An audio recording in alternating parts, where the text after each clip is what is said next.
नमस्कार. दरवर्षीप्रमाणे यावर्षीही अगदी उत्साहाने दिवाळीची सुरुवात झालेली आहे. नरक चतुर्दशीच्या दिवशीच्या या सणाला पहिल्या अंघोळीचा मान असतो. या दिवशी अभ्यंग स्नान केले जाते. त्यामुळेच तुम्ही या दिवशी काहीच नाही केले तरीही चालेल. या दिवशी अंघोळीला विशेष महत्त्व असते, म्हणून तुम्हाला अंघोळीच्या पाण्यामध्ये ही एक वस्तू टाकायची आहे. सर्व दोष दूर होतील, नजरबाधा पूर्णतः संपेल, शत्रू त्रास देखील संपेल आणि कुटुंबावर कधीही वाईट संकट येणार नाही. त्यामुळे तुम्हाला हा उपाय आवर्जून करायचा आहे. यामुळे तुमच्या कुटुंबाची प्रगती देखील होईल. अंघोळीला विशेष महत्त्व हे नरक चतुर्दशीच्या दिवशी असल्यामुळे तुम्हाला या दिवशी हा उपाय आवर्जून करायचाच आहे. घरातील प्रत्येकाने करायचा आहे. कसा करायचा आहे, कोणत्या वेळेत करायचा आहे, संपूर्ण माहिती आज या व्हिडिओमध्ये मी तुम्हाला देणारच आहे. त्यामुळे व्हिडिओ स्किप न करता शेवटपर्यंत बघा. माहिती आवडल्यास नक्की लाईक करा, शेअर करा, सबस्क्राईब नक्की करा, बेल आयकॉनला आवर्जून प्रेस करा, ज्यामुळे अशा प्रकारचे नवीन व्हिडिओ तुम्हाला सर्वात लवकर बघायला मिळतील. आणि दिवाळी ही माता लक्ष्मीला समर्पित असल्यामुळे कमेंट बॉक्समध्ये ओम श्री माता लक्ष्मी नमः लिहायला अजिबात विसरू नका. यामुळे साक्षात माता लक्ष्मीचे आशीर्वाद तुम्हाला प्राप्त होतील. दिवाळीच्या या 5 दिवसाच्या उत्सवातील अत्यंत महत्त्वाचा दिवस म्हणजे नरक चतुर्दशी. या दिवशी छोटी दिवाळी याला असे देखील म्हणतात. नरक चतुर्दशी ही साजरी करण्यामागे एक पौराणिक कथा देखील आहे. तर या दिवशी अभ्यंग स्नान करणे आणि कारीट फोडणे याची देखील परंपरा काही ठिकाणी पाळली जाते. प्राचीन काळात नरकासूर नावाचा एक अत्यंत क्रूर राक्षस होता. या शक्तिशाली राक्षसाने आपल्या शक्तीच्या जोरावर देवांना, ऋषींना, सर्वसामान्य लोकांना खूप त्रास दिला होता.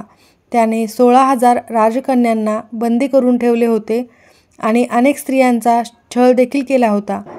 त्याच्या या अत्याचाराला कंटाळून लोकांनी भगवान श्रीकृष्णांना मदत मागितली, मदतीसाठी याचना केली होती. त्यामुळेच भगवान श्रीकृष्णाने आपली पत्नी सत्यभामा हिच्या मदतीने नरकासुराशी युद्ध केले. याच दिवशी म्हणजे आश्विन महिन्यातील कृष्ण पक्षातील चतुर्दशी तिथीला श्रीकृष्णाने नरकासुराचा वध करून लोकांना त्याच्या तावडीतून मुक्त केले. नरकासुराच्या वधानंतर लोकांनी अत्याचारातून मुक्त झाल्याचा आनंद म्हणून हा दिवस उत्सवाने साजरा केलेला आहे, जो पुढे नरक चतुर्दशी म्हणून ओळखला जाऊ लागला. या दिवशी अभ्यंग स्नानाला विशेष महत्त्व आहे. नरकासुराचा वध करून परतल्यानंतर श्रीकृष्णाच्या शरीराला त्याच्या रक्ताचे थेंब आणि घामाचे डाग लागले होते. हे डाग धुवून शरीर शुद्ध करण्यासाठी श्रीकृष्णाने सुगंधित तेल उटणे लावून स्नान केले. त्यावरून अभ्यंग स्नानाची प्रथा सुरू झालेली आहे. हे स्नान पहाटे सूर्योदयापूर्वीच करायचे असते. मान्यतेनुसार नरक चतुर्दशीला अभ्यंग स्नान केल्याने मनुष्याचे वर्षभरातील सर्व पाप धुतले जातात अशी देखील मान्यता आहे. सर्व पापातून मुक्ती मिळते. या दिवशी स्नान केल्याने नरक यातनांपासून देखील मुक्ती मिळते अशी देखील मान्यता आहे. त्यामुळे आवर्जून प्रत्येकाने या दिवशी स्नान करायचे आहे, तेही लवकर अभ्यंग स्नान करायचे आहे आणि अंघोळीच्या पाण्यामध्ये काही वस्तू टाकायच्या आहेत. या दिवशी अभ्यंग स्नानानंतर यमतर्पण केल्याने अकाली मृत्यूचे भय टळते, म्हणून यमतर्पण देखील या दिवशी देखील केले जाते. यमतर्पण कसे करावे? तांब्याच्या कलशात पाणी, थोडेसे काळे तीळ घेऊन दक्षिण दिशेला ते पाणी यमाला अर्पण करावे आणि ओम यमाय नमः, ओम धर्मराजाय नमः, ओम मृत्युवे नमः अशा प्रकारे अनेक मंत्र म्हणून अर्पण केलेले पाणी घरात न सांडू देता ते पिंपळाच्या झाडाला किंवा अन्य कोणत्याही झाडाला अर्पण करावे. म्हणजे तुम्हाला दक्षिण दिशेला हे पाणी अर्पण करताना घरामध्ये सांडायचे नाही आहे, तर एखाद्या झाडावर अर्पण केले तरी चालेल. तुम्हाला तुमच्या आयुष्यात सतत अडचणी जाणवत असतील, सतत नकारात्मकता तुमच्यावर असेल, एखादा शत्रू असेल, तो शत्रू गुपित असेल, आपल्या आजूबाजूला काही असे लोक असतात, ते आपल्या तोंडावर गोड बोलतात पण माघारी आपल्याविषयी सतत वाईट विचार करत असतात आणि त्यांचा शत्रू त्रास आपल्याला होत असल्यामुळे आपण सतत नकारात्मकता विचार नकारात्मक करत असतो, त्यासोबतच चिडचिड करत असतो. तर असा सर्व शत्रू त्रास संपवण्यासाठी आणि या शत्रू त्रासामुळे आपल्याला अनेक अडचणी देखील येत असतात.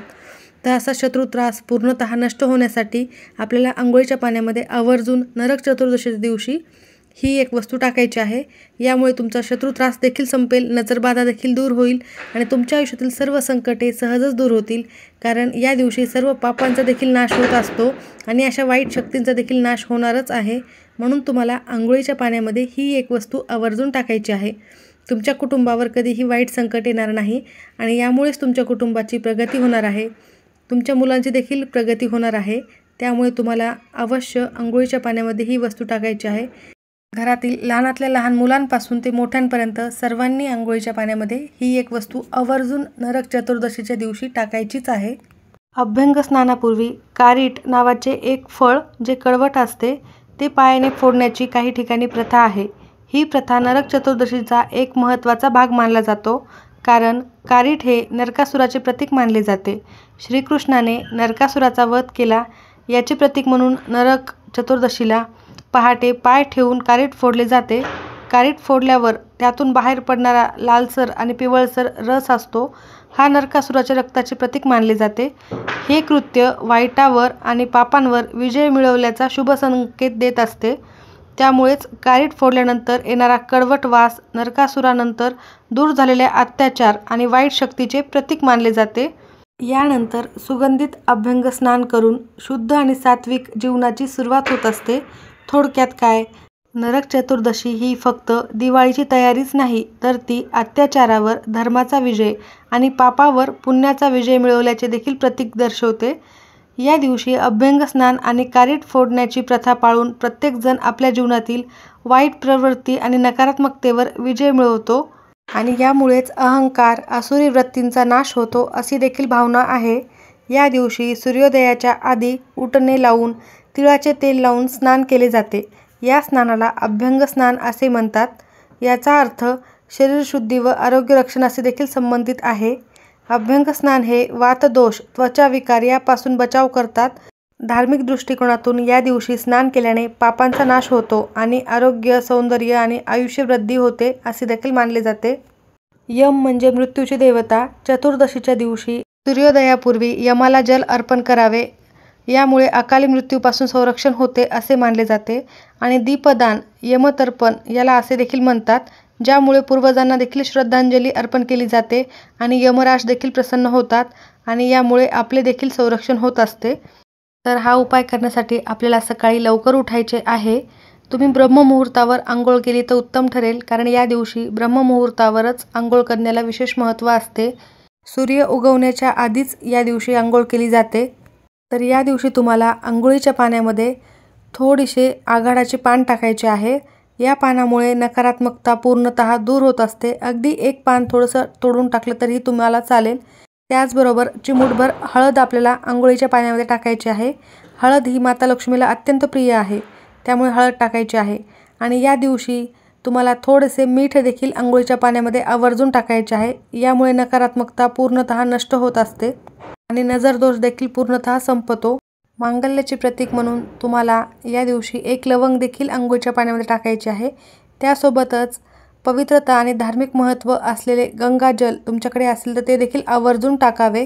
आंघोळ करण्याआधी या दिवशी पाय धुतले जातात. पायाला खोबऱ्याची वाटी लावून पाय धुतले जातात. त्यानंतर तुम्हाला एका पाटावर बसायचे आहे. पाटावर बसून तुम्हाला औक्षण करून तेल आणि उटणे लावले जाते व त्यानंतर तुम्हाला आंघोळीच्या वेळेला या सर्व वस्तू आंघोळीच्या पाण्यामध्ये आवर्जून टाकायच्या आहेत. अत्यंत शुभ आणि फलदायी असणार आहेत. त्यासोबतच तुम्हाला हा एक अत्यंत प्रभावी उपाय देखील आवर्जून करायचा आहे. नरक चतुर्दशीच्या दिवशी घराच्या दक्षिण दिशेला दिवा लावणे अत्यंत शुभ मानले जाते. ही दिशा यमदेवांना समर्पित असल्यामुळे या ठिकाणी दिवा लावल्याने अकाली मृत्यूचे भय दूर होते आणि आर्थिक संकटावर मात करण्यात येते. त्यासोबतच नरक चतुर्दशीच्या दिवशी तुळशीच्या रोपाजवळ देखील एक दिवा लावावा, हे देखील अत्यंत शुभ काम आहे. तुम्हाला सकाळी उठल्या उठल्या हे दिवे प्रज्वलित करायचे आहेत. 2 दिवे तुमच्या मुख्य प्रवेशद्वारावर लावायचे आहेत. एक दक्षिणेकडे तोंड करून लावायचा आहे, एक तुळशीजवळ लावायचा आहे आणि एक दिवा देवाजवळ प्रज्वलित करायचा आहे. अशा प्रकारे तुम्ही सकाळी उठल्यानंतर पंत्या लावायच्या आहेत. त्यानंतर तुम्हाला हे शुभ काम म्हणजेच नरक चतुर्दशीला अत्यंत महत्त्वाचे असलेले अभ्यंग स्नान करायचे आहे. आणि त्याबरोबर अजून एक तुम्हाला उपाय मी थोडक्यात सांगत आहे. या दिवशी चांदीचे नाणे आणि गोमती चक्र लक्ष्मी मातेच्या चरणी अर्पण करायचे आहे. तर तुम्हाला सकाळी देवाची विधिवत पूजा करून घ्यायची आहे. लक्ष्मी देवीची पूजा करायची आहे आणि हे चांदीचे नाणे असेल आणि गोमती चक्र असेल तर ते अर्पण करायचे आहे. नंतर ते पर्समध्ये ठेवायचे आहे किंवा जिथे तुम्ही तुमचे पैसे ठेवता त्या तिजोरीमध्ये ठेवायचे आहे. असे केल्याने अचानक होणारे खर्च थांबतात आणि पैशांचा प्रवाह वाढतो असे देखील सांगण्यात आलेले आहे. अत्यंत विशेष उपाय आहे. व्यापाऱ्यांसाठी तर अत्यंत लाभदायी आहे, त्यामुळे आवर्जून करावा. घरातील प्रत्येक स्त्रियांनी हा उपाय आवर्जून करावा. या दिवशी घरातील प्रत्येक कोपऱ्याची साफसफाई असायला हवी, हा एक महत्त्वाचा उद्देश असतो. आणि या दिवशी ज्या घरामध्ये अंधार असतो त्या घरामध्ये माता लक्ष्मी येत नाही, म्हणून घरामध्ये तुम्ही सर्वत्र ठिकाणी दिवे लावायचे आहे. त्यामुळे तुमचे कर्ज, संकट, दारिद्र्य हे घरामध्ये राहणार नाही. आणि या दिवशी दीपदान देखील आवर्जून करावे. भगवान विष्णू आणि लक्ष्मी मातेची प्रार्थना केल्यास सर्व अडथळे दूर होतात आणि घरामध्ये सुखसमृद्धी कायम राहते. त्यामुळे तुम्हाला अंघोळीच्या पाण्यामध्ये या काही वस्तू टाकायच्या आहे. त्यासोबतच तुम्हाला मी आत्ता जे काही उपाय सांगितलेले आहेत, हे उपाय देखील आवर्जून करायचे आहे. अत्यंत प्रभावी उपाय आहेत आणि या दिवशी तुम्ही नक्कीच करावेत. तुमच्यावर जर कर्ज असेल तर तुम्हाला कर्ज फिटण्यासाठी किंवा तुमच्या घरामध्ये पैसा कायम टिकण्यासाठी ओम श्री महालक्ष्मी नमः आणि श्री सुक्तमचे पठण आवर्जून करायचे आहे. नक्की करा. तुमचे सकाळी अभ्यंगस्नान झाल्यानंतर तुम्हाला या 2 सेवा आवर्जून करायच्या आहेत. साक्षात माता लक्ष्मीचे आशीर्वाद तुम्हाला प्राप्त होतील. माहिती आवडली असेल तर नक्की लाईक करा. सर्वांचे खूप खूप धन्यवाद.